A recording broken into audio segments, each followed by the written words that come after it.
이것도 연관이 되는 것 같은데 아까 내가 이제 윤창중 선배랑 방송을 하고 보니까 네네. 아니 어쨌든 정규재 대표는 탄핵 무효 쪽에 있는 분인데 네네. 탄핵 무효에 대해서 탄핵이 잘못됐다는 증거는 점점 더 늘어나요. 그렇습니다. 이 책도 사실 이제 그 중에 하나고 중요한 책이죠. 이제 윤창중 우종창 기자가 책이었는데 네. 탄핵 무효 증거는 점점 늘어납니다. 네. 사는 점에 의하면은. 네네. 근데 늘어나면 늘어날수록 탄핵 무효 목소리가 점점 더 작아지고 세력이 약화되고 네. 정치권에서는 거의 배척당하고 네. 왜 그렇게 되냐라고 이제 왜냐면 김대 소장은 태극기를 안 들었거든. 네. 촛불을 들었던 사람 입장에서 이해가 안 되는 것 같더라고. 그래서 촛불 든 사람 입장에서 보면은요, 저는 사실은 초기에 좀 시민의 입장에서 들었는데, 그 뒤로는 제가 뭐 이제 도저히 그 촛불 집회 현장에 기본적으로 회의적이고 말입니다. 너무나 이게 지금 이게 아니다는 생각이 들었는데, 어쨌든요, 지금은 촛불을 받던 사람으로서 정신이 똑바로 박혀 있다 그러면은 지금 태극기의 어떤 그 절규, 그 주장, 어떤 그 근거들이 점점 늘어나고 있거든요. 그럼 촛불을 들었던 사람이 제 정신을 갖고 있으면은 문재인 정권이 하는 짓을 보면은 횃불 정도가 아니고 도끼를 들어야 돼. 이게. 그러니까 그거는 이제 문재인 정권과 박근혜 정권에서의 정권 운영을 비교했을 때는 문제인 거고, 예. 그렇게 하더라도 아마 박근혜 정권이 문재인보다는 잘했다는 얘기가 지금 나올 수 있다는 얘기고, 탄핵 자체가 잘 됐냐 잘못했냐가 있었을 때, 예를 들면요. 탄핵을 주도한 쪽이 이제 크게 좌파하고 이쪽에 김무성 이제 보수 이쪽 세력이 연합을 했는데 조중동하고 네네. 저는 조중동에서 나오든 좌에서 나오든 저하고 어느 누구 그쪽에 탄핵에 전담한 변호사가 나오든 제가 토론 못하면 20분이면 키워시킬 수 있습니다. 네네네. 제가 NL 해가지고 진국을 날렸듯이 딱 20분이면 끝낼 수가 있어요. 그러니까 이거는 팩트로 다 거의 드러나 버린 거거든요. 이거 대통령이 뇌물 안 먹고 뭐 KG나 뭐 운영 안 하는 이런 부분들에 대해서. 네네. 근데 이게 오히려 4년 전보다 저도 지금 이걸 알리는데 저도 이게 안 돼요. 탄핵 진실을 알리는 게 더 쉬워져야 되는데 자료가 많으니까 점점 더 힘들어지는 저도 느끼니까. 아니 그게 현실인 것 같은데, 그러니까 지금 말씀을 간추려 보면은 탄핵이 잘못됐다라는 증거는 점점 더 늘어나고 있고 도저히 이제는 부정할 수 없는 사실로 되어가고 있는데 그것을 대변하는 정치적 힘은 점점 약화되고 있는, 이게 사실 되게 이상한 현실이거든요. 이거 좀 진단하는 거 굉장히 중요한 일인 것 같습니다. 네. 네. 오늘 제가 풀지를 못했습니다. 근데 저는 그게 뭐 우리 변 대표도 잘 알겠지만 이렇게 생각해요. 우선 그 탄핵의 부당성을 주장하던 사람들 중에서 좀 그러니까 그 부당하다는 것을 정치적으로 잘 대변하고 언행이 일치하는 사람들이 그거를 주장을 했으면은 그게 힘을 받는데, 그 탄핵이 잘못됐다는 것을 주도하는 사람들을 한번 행적을 돌이켜보면 저도 100%는 모르지만 가장 중요한 게 탄기국이라고 있었어요. 그 탄기국을 주도하는 사람이 누구? 이름? 정광용 씨가 이제 그거를 주도했는데 끝에 가서는 결국 돈 문제로, 말하자면 그 태극기 부대가 뭐 17일반으로 낸 그 돈을 가지고 그냥 들고 튀었다라는 식으로 평가를 받고 있거든요. 그리고 지금은 정광용 씨가 또 윤석열 대통령 만들기를 하고 있습니다. 그러니까 이런 게 이제 신뢰를 많이 무너뜨릴 수가 있는 거죠. 그런 과정이 그 다음에는 또 이제 탄핵이 잘못됐다라는 걸 주장하는 중요한 정치 세력 중에 하나가 우공당인데, 우공당을 주도하는 우리 조원진 대표의 어떤 정치적 행적을 보면은 과연 믿을 수 있느냐 하는 거에서부터 실제 조원진 대표는 탄핵 이전에 대통령 하야를 시켜야 된다라는, 그때 말로는 언론의 표현으로는 질서 있는 퇴진이라는 표현을 했어요. 친박 구인인가 거기서 이제 서청원 씨 뭐 그러면서 윤상현 친박 구인에 이분들이 대통령을 권대해서 내려오라는 얘기를 먼저 꺼냈어요. 그때 탄핵은 아니고 하야죠. 이분들이 지금 다시 대통령을 복권시켜야 된다라는 식의 탄핵 무효를 얘기하고 있으니까 앞뒤가 또 안 맞는 거죠. 뭐 하여튼 이런 것들이 쌓여서 지금 정치적인, 그러니까 사실관계에서는 점점 더 탄핵이 잘못됐다는 게 드러나고 있는데 정치적 목소리는 게 줄어들고 있죠. 근데 비타협적으로 탄핵 반대, 그 다음에 탄핵 무효를 주장한 사람들도 있잖아요. 근데 그 사람들은 왜 그러면 정치적인 어떤 정치적으로 대표하는 사람이 비타협적으로 그냥 절대적으로 탄핵 무효에서 뭐 사탄파들 뭐 이런 김무성 오적을 척결하고 그런 사람들은 그건 사실 우공당인데, 우공당의 정치에 대해서 이제 좀 복잡한 문제가 있어서 네네. 그러니까 비타협적으로 하든 뭐 타협적으로 하든 탄핵 무효의 목소리를 내는 게 그 목소리가 제도권에서는 점점 이제 완전히 잘려나가고 특히 지난 총선 때 네네. 뭐 떨어지고 낙천되고 그래가지고 완전히 몰려가는 데에서는 저는 그 이른바 제2의 태극기죠. 그러니까 탄핵 무효 태극기 말고 다음 태극기 나온 게 정광훈 목사 태극기인데 그렇죠. 그쪽 태극기 집회에서부터 이거는 정권을 잡지 않으면은 탄핵 진실은 못 밝히기 때문에 일단 탄핵을 묻어놓고 네. 한마디로 저쪽 사탄파 손 잡고 정권부터 잡은 다음에 해야 된다는 그 어마어마한 논리가 밀고 들어왔어요. 사실. 그렇습니다. 이쪽 자체에서 제에서. 그래서 그걸로 이제 정광훈 목사하고 황교안 대표가 손을 잡았는데 그걸로. 네네. 근데 또 황교안은 또 전 목사는 또 내쳐버렸어요. 그거 해놓고. 그것도 내쳐버려가지고. 그뿐만 아니라 친박이라고 하는 사람들을 거의 뭐 하여튼 대폭적으로 학살을. 그러니까 뭐 탄핵을 좀 주장하는 사람들은 많이 학살을 시키면서 근데 전 목사는 그게 아닌데도 그냥 아스팔트라는 이유로 내쳐버리고 그러니까 아스팔트가 또 깨져버렸죠 이게. 그러니까 유승민 쪽은 네, 그렇죠. 또 크게 껴안았지 않습니까? 근데 지금도 그래요. 그러니까 가장 강력한 논리는 탄핵 무효를 관철시키려면 정권부터 잡아야 되고 그러기 위해서는 범보수연대에서 지금 예를 들면 지금 선거같이 오세훈, 박형준 밀고 한번 잡으면 할 수 있다. 네. 이게 이제 형식 논리는 제일 크죠. 이게 지금. 그렇습니다. 그러면서 탄핵 무효를 강하게 외치는 사람들은 국민의 20, 30%밖에 대변이 안 되니까 다 뒤로 빼고 찬성하든지 좀 적당히 하든지 여기서 이제 교체를 당한 게 있는데 저는 여기서요 한 가지 제가 이제 오늘 저희가 최순실 씨가 예전에 편집을 보냈는데 이 독후감을 독후감을 보냈어요. 그러니까 엄밀히 말하면요 이게 내가 쓸 책이 아니잖아요. 그럼 누가 쓰는 거예요? 최순실이 쓴 게 맞죠. 그렇죠. 당사자 아닙니까? 네. 이게 제3자인 거예요. 제가 볼 때는 제가 쓴 게. 네네.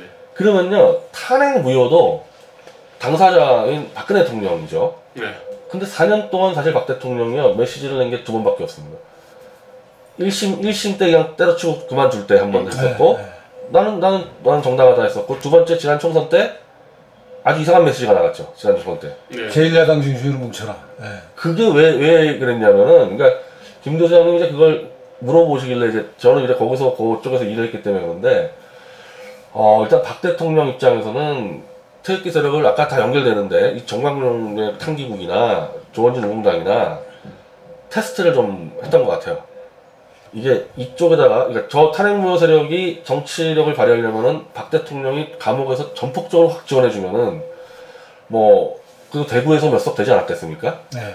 근데 그거를 하니 많이 가지고 계속 논의하다가 마지막에 안 해버렸는데 마지막에 그걸 안 하는 게 그때 우공당이 아주 깽판을 쳤던 우공당 무리들이 이 정광훈 목사하고 통합하는 과정에서 그 과정에서 대통령이 그냥 철회해버리고 그냥 폭력에 갔는데 저는 태극기 세력이 일단 정치 세력화를 목적으로 했으면은 박 대통령 지지를 끌어냈어야 되는데 지지를 끌어내지를 못한 거 달 따지면은 박 대통령 테스트에서 얘들 안 된다고 본 겁니다. 아 얘들하고 밀었다가 큰일 나겠구나 이거 했다가는 그래서 철회해서 장의 힘만 가지고는 제도권 정치 세력에서는 못 들고 들어간 거죠 사실은. 저는 그게 가장 컸던 것 같아요. 근데 저는 좀 박근혜 대통령 보기에는 쟤네들한테 맡기면 내 지지를 실어주면은 믿었지가 더 위험하다고 보는 거죠. 근데 저는 좀 다른 관점에서 보는데요. 1987년에 민주화 운동이 이른바 제야 민주 세력이 국민운동 본부로 결집을 해서 굉장히 강성했거든요. 그 당시 이제 평화민주당, 통일민주당은 좀 타협적인 세력, 기회주의 뭐 야당 그때 이제 그런 어떤 표현을 했습니다. 그런데 이제 그 이른바 그 거리와 광장에서 87년 6월 항쟁 때 열심히 싸운 세력들, 더 좀 비타협적으로 싸운 사람들이 한겨레 민주당을 만들고 민주화의 당도 만들고 그렇게 했잖아요. 그랬는데 이제 4.16 그 당시 88년 4.16 총선에서 신통치 않았습니다. 그 다음에 이제 이쪽이 또 이렇게 만든 당이 1992년에 민중당이었어요. 그때 이제 김문수, 장기표, 이재호 등이 있었지 않습니까? 역시 한 5, 60군데를 출마를 시켰는데 결국은 한 석도 얻지 못했고 3%도 못 미쳐가지고 한 해산이 됐거든요. 그 당시에는 이제 자기들이 6월 민주항쟁을 주도를 했기 때문에 굉장히 어떤 존심이 셌어요. 자부심도 강했고요. 그런데 국민들은 별로 높이 평가를 안 했거든요. 난 그 이유가 있다고 봅니다. 그러니까 뭐냐면은 열심히 투쟁한 거는 맞지만은 그거하고 국가 경영, 권력을 주는 거는 별개다라는 생각들은 있을 수 있는 얘기입니다, 사실은. 국민들이 그렇게 생각했겠죠. 네. 지금 탄핵 무효를 비타입적으로 이제 외치면서 투쟁해온 세력에 대해 가지고도 사실은 그 사람들의 어떤 주장의 정당성은 점점 더 넓어지거든요. 공감대는 점점 넓어집니다. 근데 그렇지만 정치적으로는 점점 위축된 겁니다, 이게. 이거는 뭐냐면은 저는 국민은 굉장히 현실적으로 판단한다고 생각합니다. 과거 보니까 당신들이 오라, 이게 뭐 당신장 오라.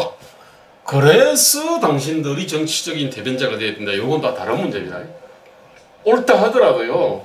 현실적으로 생각한다는 사람은 현실의 문제거든요. 현실의 문제를 해결하는 데 있어서 어느 놈이 도움이 되나, 어느 놈이 잘할 것 같냐, 이런 관점에서 본단 말입니다. 그러면은 당신들 정말 풍찬노숙, 거리와 광장에서 풍찬노숙 하면서 열심히 투쟁을 갖다 한 거 인정하고 그 주장이 옳다는 것도 인정함에도 불구하고 정치적 대안으로는 생각하지 않을 수 있는 거거든요. 이거는. 아니 근데 만약에 박 대통령이 한번 그 당시 박 대통령의 계획이 우공당 플러스 태극기 플러스 정광훈 목사까지 다 뭉치면 제가 지원한다 그랬거든요. 또 그런 메시지가 네, 있었는데 우공당이 그걸 깨버렸어요. 그걸 깨버려서 대통령이 뒤로 빠졌는데 만약에 그 당시에 이게 태극기가 정광훈 목사까지 연결됐을 때 대통령이 지원하면은 열석은 되지 않았겠냐. 아무리 총선 때도 대구나 경북 쪽에서 그 정도는 되지 않았겠냐. 열석 더 됐을 수도 그거를 이제 대통령이 안 한 거죠. 이거 딱 보니까 싸게 놓았다 싶어가지고.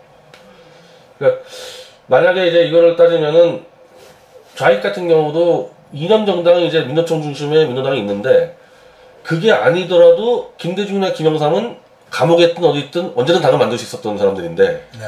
박근혜 대통령도 그 급까지는 안 되더라도 그 절반 정도는 할 수 있는 사람인데 이분이 알아버리면 더군다나 다른 것도 아니고 탄핵 문제는 당사자란 말이에요. 이거 아무리 밖에서 떠들어도 당사자가 나서서 난 이거 잘못됐다고 얘기하지 않는 한은 이게 상당히 떨어지는데 박 대통령이 그 얘기를 안 하고 정치력도 안 하니까 탄핵 무효 세력이 정치적으로 성장을 못하는 거죠. 반대로 얘기하면은 저는 재보선 이후에 이제 이 개헌이 만약에 이게 올라가게 되면은 그리고 박 대통령 사면 얘기가 나오잖아요. 그럼 대통령이 이제 정치 세력과 좀 부담 없이 자기 얘기를 할 수 있는 기회가 생기는데 그랬을 때는 탄핵에 대한 이제 무게가 달라질 수가 있죠. 이제 메시지가 대통령이 이제 얘기하기 시작하면. 저는 탄핵이라고 하는 거는 어쨌든 합법적으로요. 국회에서 어쨌든 234명인가 동의했고 헌재에서 8대 0이 돼버린 거거든요. 참 이것이 갖고 있는 절차적 정당성이 있지 않습니까? 이게 엄청난 무게로 다가오거든요. 그러니까 이제 그거를 탄핵 무효라고 하는 것도 근거가 좀 더 늘어나긴 하지만 이 절차적 정당성이라고 하는 거대한 벽을 뚫을 수가 없을 겁니다. 저는 그다음에 그렇지만 예컨대 탄핵 반대 또는 탄핵 무효를 외친 사람들이 그 주장이 보니까 참 정말로 보니까 뒤에 보니까 옳은 게 참 많네.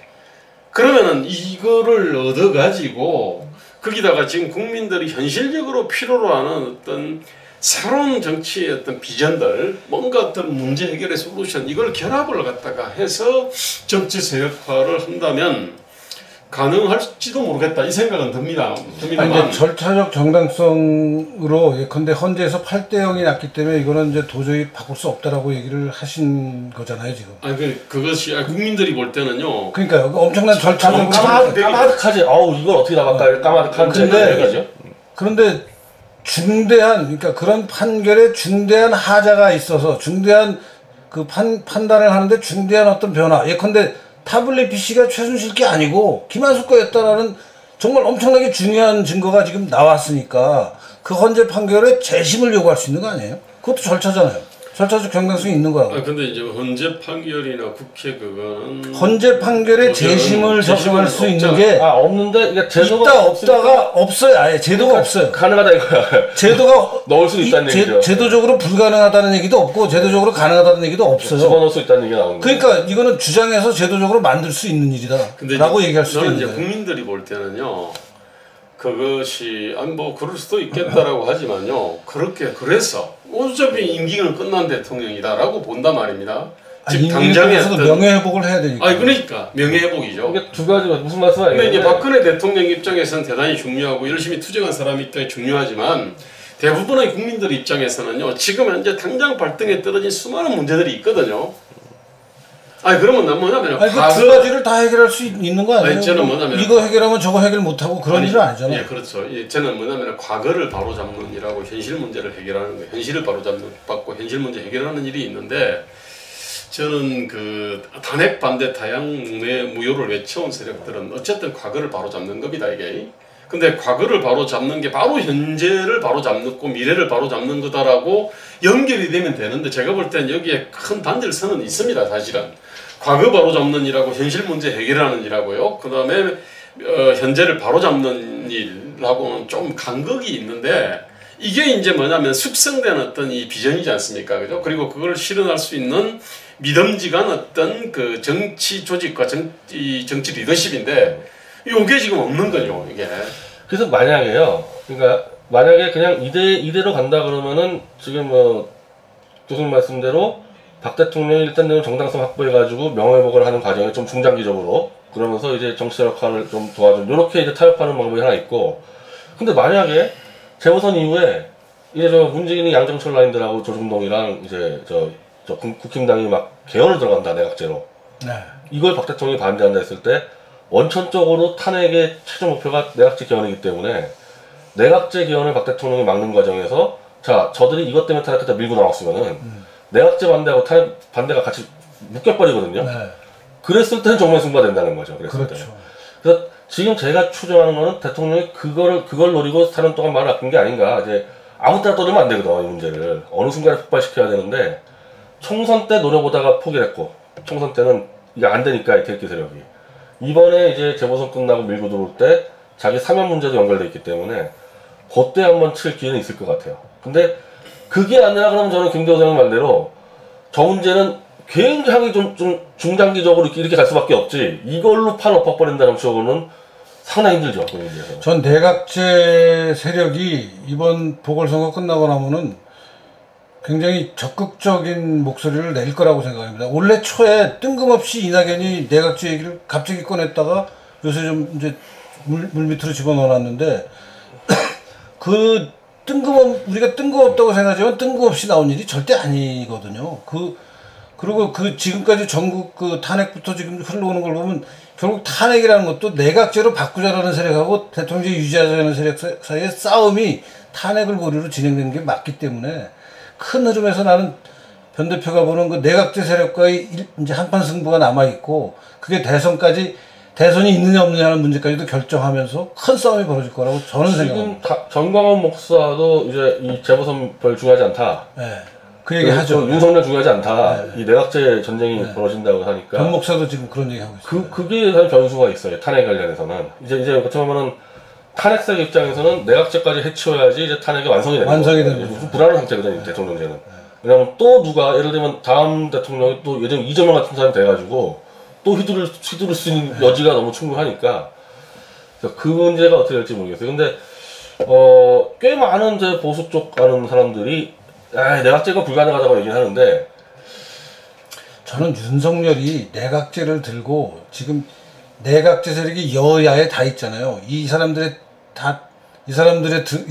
등에 업고 윤석열이 내각제를 초대 총리 정도로 뛰면서 이거 지금 거의 그렇게 될 가능성이 양쪽을 다 지금 내각제는 왜 그렇게 돼야 되니까 지금 이제 돌파하려면 그렇게 될 가능성이 좀 높다고 내각제 아이돌이 그때 우리가 조정원 얘기했었잖아요. 그때 서울시장 나온. 네. 그거 좀 비슷한 캐릭터인데 윤석열이나. 구독, 좋아요, 멤버십 가입 부탁드립니다.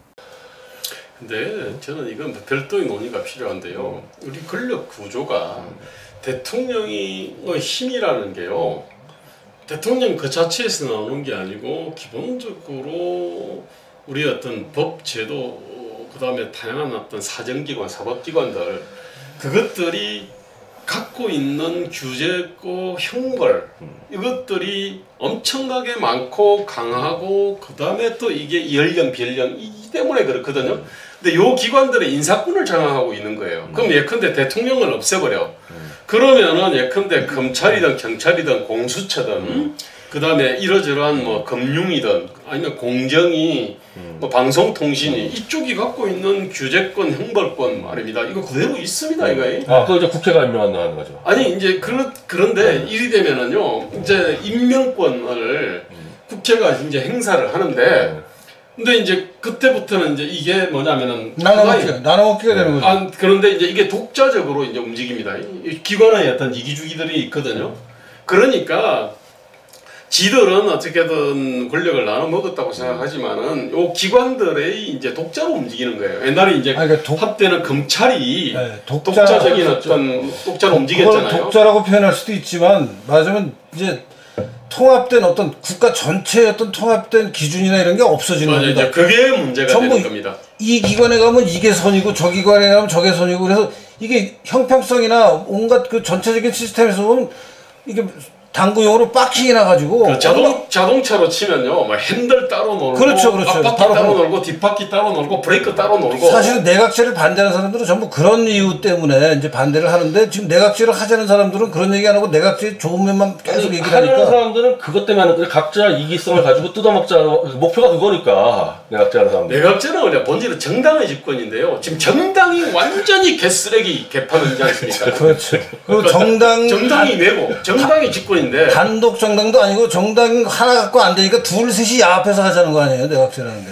그러니까 참 정말로 골 때리는 상황인데 정당을 갖다가 개혁을 해놓고 그럼 선거제도라든지 정당법 관련된 법제도를 갖다 고쳐야 되거든요. 정당의 민주주의가 이렇게 통하게 만들고 말입니다. 진성당원이 있고 당내 토론이 있고 교육도 있고 뭐 투표도 있고 이런 게 하나도 없는 상황에서 정당의 권력의 주체가 된다. 이건 뭐 끔찍하죠. 그래서 설마 이거를 추진하겠냐고 그 김문수 씨나 이렇게 얘기를 하는데 우리가 지난 4년 동안 봤을 때 설마 하는 게 대부분 가더라고요. 그리고 우리가 그 이공화국 때문에 이 내각제라고 이름 붙이면은 지지율이 10%도 안 나와요. 내각제자 그러면. 네. 근데 이 자들이 절대 내각제를 안 그러겠죠.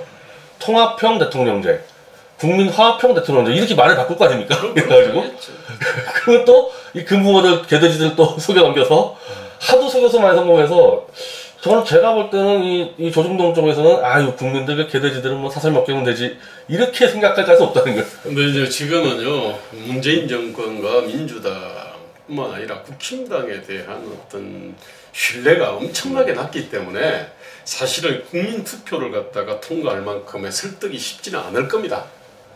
왜냐하면 자기 거를 엄청 내려놔야 되거든요. 근데 그러면은 이제 설득이 되는데 자기 거 하나도 안 내려놓고 기득권을 강화하기 위해서 헌법을 갖다 개정해서 내각제로 간다. 그거는 제가 볼 때는 국민투표 통과하기 어렵습니다. 이 지금 총선이 아직 이제 3년이나 남았잖아요. 아마 내려놓는 거 핵심이 내각제 한다는 얘기는 이제 정당과 국회가 시켜가는 건데 그럼 너네들은 대통령제 때 당선된 놈들이 헌법 바뀌기 전에 국회부터 바꿔야 된다. 조국총선 요구가 들어갈 수가 있죠, 국민들이. 그렇죠. 그렇습니다. 그럼 그 정도를 받아야 되는데 절대 안 하려고 그러겠죠. 근데 하다 보면은 에라 모르겠다 조국총선 들어갈 수가 있어요. 그러니까 개헌하려면 그건 100%예요. 조국총선이 아니면 말이 안 되는 겁니다. 그렇습니다. 대통령제와의 국회가 정권을 만드는 그 국회 그대로 하면 안 되거든요. 새로 구성해야 되거든요. 예, 근데 그거부터 이제 자기 팔다리를 잘라낼 거냐 저자들이 그런 문제는 있을 것 같아요. 그래도 굉장히 강력한 호소력이 있습니다. 마치 국힘당에서 전당대 소집하자. 이런 것처럼 그 다음에 만약에 헌법을 개헌하려 그러면은 이제 권력의 주체가 원래는 지금 현재 권력은 대통령 권력 갖고 이쪽은 뭐냐면은 견제자거든 아닙니까, 그죠? 근데 이게 이제 입법권하고 이제 그 행정권이 통합이 되는 거면 당연히 그거는 조기 총선 국회 예산에서 새롭게 총선을 해야 되는 것이 너무나 맞습니다. 근데 그럼 그걸 들이민 너는 이제 어떻게 반응할지 모르죠. 이제 그럼 예를 들면 내각제 개헌안과 안 된다 대통령제 안과 해가지고 총선에서 붙어버린 수가 있는 거죠. 네네네. 그러니까 그래서 이제 대통령 선거 없을지도 모른다. 조기 총선 나온다. 이제 그런 얘기들이 여기서 나오는 거죠. 지금 만약에 급한 벌어지면은 지금 그리와 광장에서 투쟁했던 그 아스팔트 우파들의 그 정치적 힘이 상당히 세질 겁니다. 기본적으로 동원여론이 있으니까. 근데 이 묘한 게 이 아스팔트 우파라 그럴까요? 광장 우파들이 이제 길거리에서 집회하는 것이 가시적으로 이렇게 힘을 보여주는 한 가지 방법인데 이 코로나인가 하는 걸로 또 이게 모이지는 못해요 지금. 모이지는 못하고 어쩌다가 이제 뭐 3.1절이다 8.15다 하면은 또 그것을 방역을 핑계로 뭐 난리를 쳐대는 것을 완전히 부정할 수도 없고 하는 이 딜레마. 그게 이제 정치 방향으로 저희가 공격은 합니다만, 뭐 평범한 사람들 사이에서는 코로나 걸리는 게 굉장히 중요한 문제니까 이제 좀 불편해하죠. 그런 현실도 이 정치 일정이 막 권력을 가진 사람들이 생각하는 방향으로 갈 수 있는 것을 도와주는 상황 중에 하나인 것 같아요. 예. 그러니까 코로나 문제 플러스 저는 이 만약 내각 들어갈 때 내각제 반대 전선에 박 대통령 합류하는 안 하는 문제가 굉장히 큰 문제일 거예요. 만약에 제가 볼 때는 그때는 합류하게 돼 하겠죠. 있는데. 근데 내각제 반대하는 세력이 국회에서는 몇 명이나 될까요? 없죠, 한 명도. 국회가 거의 없죠. 없죠. 왜냐면 국민의힘 전체가 찬성한 버리기 때문에. 국민의힘이 찬성하고 저쪽 민주당이 몰아붙이면은 정의당은 원래 찬성했었고. 반대할 국회의힘이 하나도 없습니다. 이게 완전히 300석 다. 바깥에서 제야에서 반대하는 세력밖에 남아있는 사람들이 없게 돼요. 근데 이제 내각제가 갖고 있는 이런 모순이 있고요. 그 다음에 이게 조기 총선하고 같이 결합하지 않으면 또 설득력이 떨어지기 때문에 내각제 중에서도 총선파가 있을 거고요. 그냥 뭐 이대로 가서 그냥 행정권력, 입법권력을 융합해버리자. 뭐 이런 파도 있게 막 쪼개지게 돼 있습니다. 이거는. 하다 보면 쪼개지겠죠. 하다 보면. 근데 200석 넘기는 건 어렵지 않을 겁니다. 이게 애초에 내각제 자체가 원래 국회만 들어가면 다 국회의원들이 꿈꾸는 거다 보니까. 그런데 이제 국민 투표 통과는 만만치 않을 겁니다.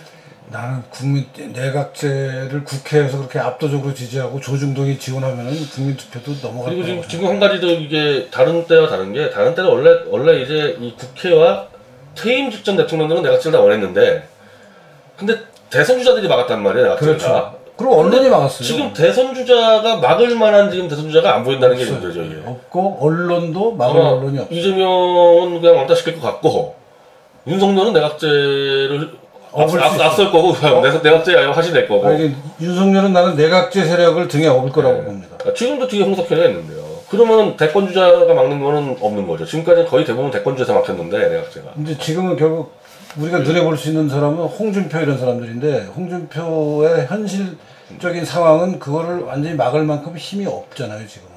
일부 본인은 막겠다고 얘기는 하더라고요. 본인은 막겠다고. 그 노선은 분명합니다. 뭐 이제 홍 대표 노선에서 막긴 하겠지만 본인이 막겠다는 얘기는 하는데 이제 정광훈 목사만한 힘도 없을 것 같은데. 전 목사도 반대하죠 당연히. 전 목사 이제 일찌감치 얘기를 했고 뭐 아스팔트에서 피를 흘리겠다. 근데 아스팔트 열어줘야지 피를 흘리지. 참 간단치 않은 문제. 네, 그래서 탄핵 문제랑 저는 이게 다 지금 맞물려 있어서요. 그러니까 어떻게 지금 해명이 다 된 겁니까? 이른바 반탄 세력의 지리멸멸. 예. 이게 왜 이렇게 돼버렸냐? 예. 정치적 지리멸멸이에요. 이게. 아니 저는 박 대통령이 안 붙은 게 제일 크다고 봐요. 근데 박 대통령이 손을 들어줄 만큼 탄핵 반대 세력이 통합이 안 돼 있는 지리멸렬 상태였다. 신뢰도 안 쌓일 것 같아요. 아니 박 대통령의 종속 변수다라고 하는 것도 참 서글픈 얘기인데. 아니 근데 탄핵 무효는 어쩔 수가 없는 게 이게 만약에 뭐 정통부 정당은 모르겠는데 탄핵 무효는 이분이 이 핵심이거든요. 이분이 나가서 탄핵 잘못했다고 얘기하지 않으면은 이게 안 돼. 이슈가 안 돼. 그럼 그게 한계가 있는 겁니다. 왜냐면은 그 당시 제야 민주화 운동 세력들은요. 제가 볼 때는 말 그대로 좀 시대착오적인 어떤 비전을 갖고는 있었습니다. 그렇지만은 YSDJ의 어떤 종속 변수는 아니었어요. 뭐 뭔가 우리 뭐 대등하게 뭔가 힘겨루기도 하고 뭐 YS 쪽이나 DJ가 작업도 하고 했는데 어쨌든 종속 변수는 아니었고 그다음에 시대착오적이지만 지 나름대로의 어떤 국가 비전이 있었거든요. 근데 지금 그러면은 반탄 세력 같은 경우는 아니 우리도 뭐 네. 반드시 박근혜 대통령의 지원이 없으면 우리는 뭐 활동을 전혀 못하게 된다라는 정도까지로 비관적으로는 생각할 필요 없지만 맞습니다. 그건 아니죠. 우리도 자체적인 어떤 이제 동력이 나는데 현실에서는 참 그런 동력을 만들어내기가 어려운데 예컨대 정규제가 부산시장에 나갔는데 저렇게밖에 안 되는 걸 보는 이 제 심정이 어떻겠어요. 그러니까 찢어주세요. 아 진짜 가서 보니까 너무 안타깝고 답답한 게 아니 천하의 정규제가 그 보수 세력의 정말 대변인이었는데 저 부산 가서 현실 지지율이 나오는 걸 보니까 너무 안타까운 거예요. 가슴이 찢어져요. 반탄 세력이 좀 정치권에 들어가서 저 탄핵을 하겠다, 내각제를 하겠다, 탄핵이 정당하다는 사람들하고 싸우는 거하고 어떤 의미에서 똑같은 모습 아닌가 하는 게 자꾸 이렇게 겹쳐지면서 정말. 저는 지금요, 약간 뭐 보정당이 좀 섞여서 그런데, 그러니까 탄핵 문제에 대해서 대통령이 4년 동안 말을 안 하다 보니까 국민들이 인정하고 감옥 갔구나 이렇게 하는 사람들이 꽤 많을 거예요. 뭐 떠들지 않으니까. 근데 지금요, 제가 이 책을 낸 다음에 이거를 이제 막아야 되는 김한수 이런 친구들, 유영하, 네. 강용석이 박 대통령이 이 책 안 따라가게 하려고 엄청난 작업들에 들어가요. 대통령 이거 읽고 야 태블릿 저랬댔어 엎어 이 말 나오지 않도록 이걸 막는 거예요. 말이나 그러니까 반대로 얘기하면요. 저는 완전 잡았지만은 박 대통령이 태블릿 덮고 탄핵 덮고 가자 이러면은 탄핵은 못하는 거 아닙니까? 그러니까 그 오너십이 갖고 있다 탄핵 문제에 대해서는 이거는 도리 없다는 거야 이 부분에 대해서는. 그건 보수정당 창당은 아까 나는 그거를 변대표가 오너십이라고 표현하면 난 적절한 표현이 아니라 그거는 본인이 이제 사리 판단을 제대로 하셔야지. 이제 본인이 이제 들고 나와야 들어서야 되는 거지. 저랑 우정찬 기자가 다 잡아도 당사자가 만약 안 하면은 이거는 조직하기 힘들죠 이 부분에 대해서는. 근데 하지 않겠어요. 해야죠. 본인 문제인데 이게 다 남의 문제가 아니고 본인 문제인데 하겠죠. 다 잡아놨으니까. 그리고 그 문제와 이제 섞이는 정통 보수 정당을 만드는 문제는 박 대통령 리더십이 그건 좀 조건이나 제한이 있는 거죠 그 부분에 대해서는. 뭐 우리가 얼마든지 할 수 있는 부분이 있는데 대통령 힘 밀어주면 분명히 도움되는 거 맞죠. 저는 아까 정통 보수 정당이란 말을 하셨는데 지금 내각제를 반대하는 핵심 논리는 완전히 대한민국이 대통령에 의해서 이게 다 어떤 그 제반 어떤 정부 기관들이 일정한 통일성을 갖고 움직였다 이겁니다. 지금까지 그랬었죠. 예.